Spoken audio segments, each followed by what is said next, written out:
Contoh pada kaki saya dulu hitam-hitam, dia dah mula nampak cerah, lebih bertenaga, dah 70% berangsur baik.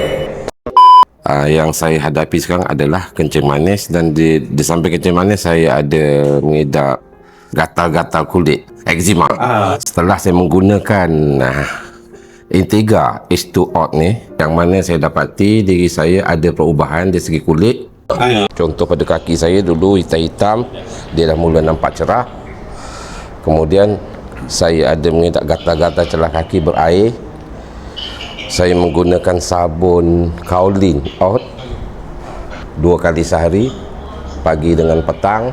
Kemudian saya gunakan propolis. Okey, yang mana didapati kaki saya yang berair, celah-celah kaki saya yang berair tu dah mula kering, dan yang hitam tu mula nampak putih, dengan asbab lah yang saya ambil 2-3 barang yang saya sebutkan tadi tu.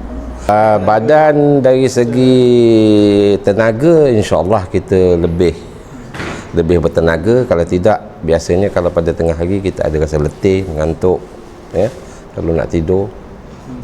Yang kencing manis ni biasa macam tu lah. Lagi satu, sendi. InsyaAllah sendi. Sebelum ni doktor pun pernah tahu saya naik tangga dulu kan, saya ada sakit-sakit. Sekarang ni boleh katakan dah 70% berangsur baik.